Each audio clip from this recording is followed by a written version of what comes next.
Alrighty. Hi everyone. It's really good to see you all here today. Wow, it's been an incredible graduation with all these performances and videos and whatnot. Can we just get another round of applause for everyone that either put together a video or performed for me today, because they are incredible. Yeah, this graduation party has been, quite frankly, one of the most memorable and meaningful times in my entire life. And as a result, I actually do want to recognize a couple of faces around the room before I get to the primary portion of my speech. So the first person I would like to recognize is Shelly Auntie. I don't know where she is. I lost her face. Oh, there, she's waving. Yes, Shelly Auntie. Shelly Auntie actually flew here all the way from California. Yeah, that's right, California, to come to my graduation. And so I really appreciate it, because California is really far, and coming all the way here to Texas just for my graduation, it shows that you really care about me a lot. And so I really appreciate it. Thank you, Shelly Auntie. I'd also like to recognize my aunt, uncle, cousin, and grandmother for also flying here all the way from California to join me on this special day. So yeah, they're all over there and they're waving as well. The final two individuals I would like to recognize, this should be kind of obvious who I'm going to recognize, but they're my parents. So, Mom, you've always been there for me in times of need.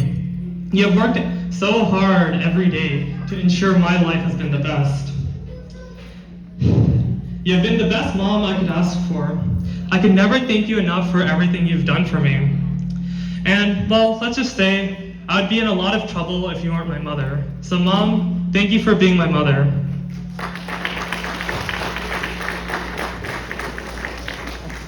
Dad, you have always been there to support me in my endeavors. You always knew what to say to me in order to make me successful. You have been the best friend anyone could ask for.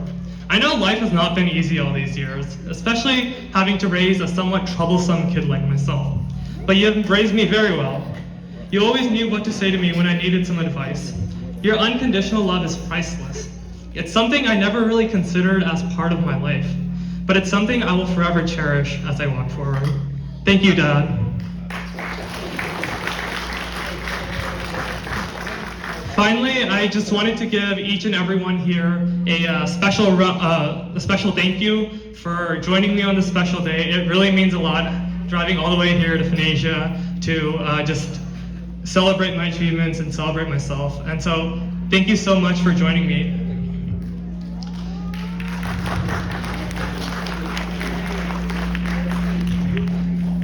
As I was writing this speech, I was wanting to leave a powerful message behind. Something inspiring yet elegant.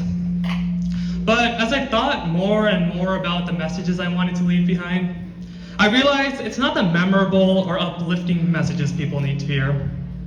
Rather, it's the things that are difficult to talk about, the things that no one really wants to hear out loud that people need to hear. Obviously, I could talk about how we can become the next generation of trailblazers, or the necessity of kindness and empathy.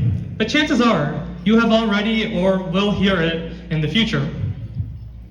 You may be asking, why bother, Samrat? Why give this controversial or this difficult to hear speech?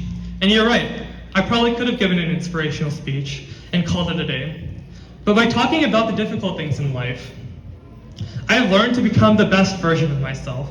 Because self-improvement does not come from being idealistic, it comes from being realistic. And so I give this speech to not invoke fear, but to assist y'all to do better based on my life experiences. So let's talk. Let's talk about the difficult things in life. The first thing I would like to talk about is this idea of discomfort. When you think about discomfort, you likely get some sort of negative feeling or negative connotation. And maybe in the ideal life, you could probably avoid discomfort entirely. But in my opinion, it's okay and even sometimes necessary to feel discomfort. When I look at discomfort, I don't see it as an inhibiting factor. I see it as an accelerating factor. I look at it as an opportunity to do more, be more, and not to be scared. After all, why should we be scared of the things that improve us? If you never experience discomfort, you'll be static. You'll always be stuck in stage one, never growing, never expanding your vision for how you want to live your life. So rather than avoiding discomfort entirely, seek out the experiences that make you feel uneasy.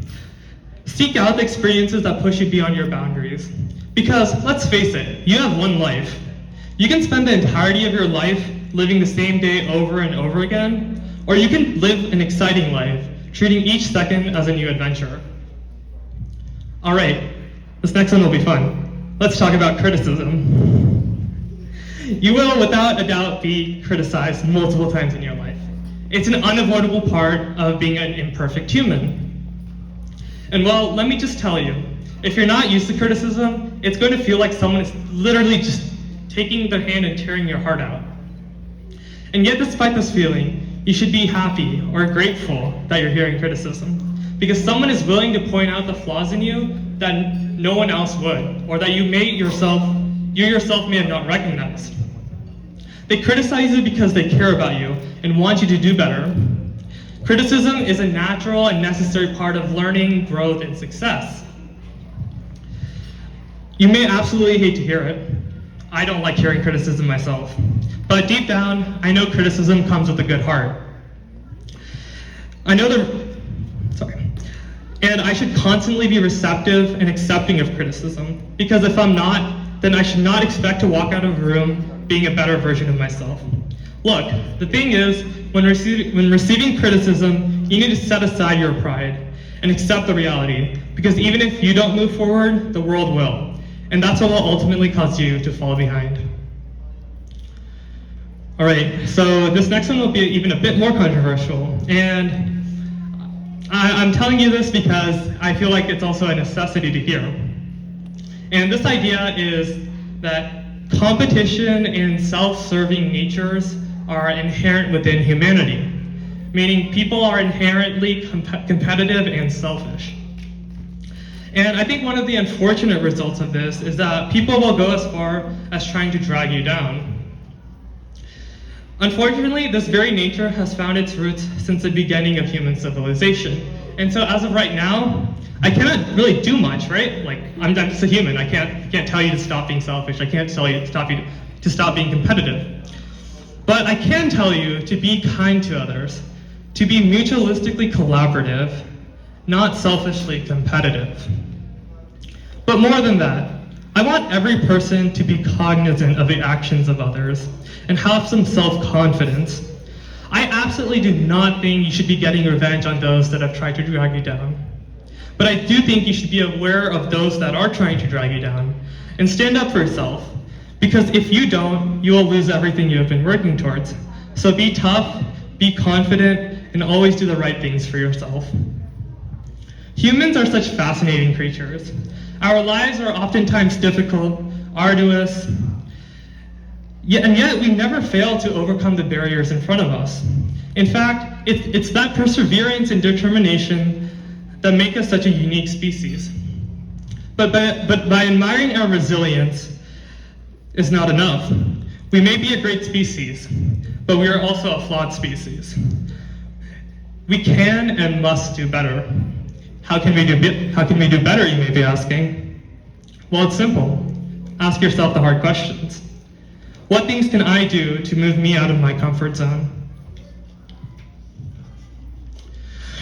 How can I be more receptive and absorbing of criticism?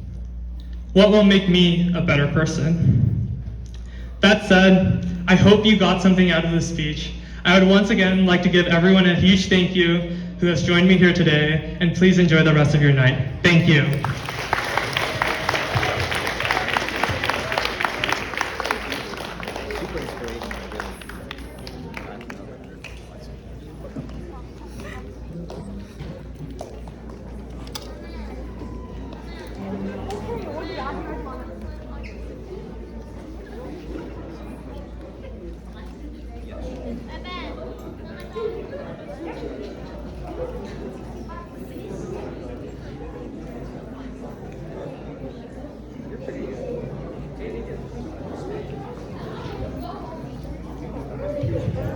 Yeah, so I guess Adia kind of got bored of my speech or something. No, I'm just kidding. But yeah, so Adia wanted to also show me some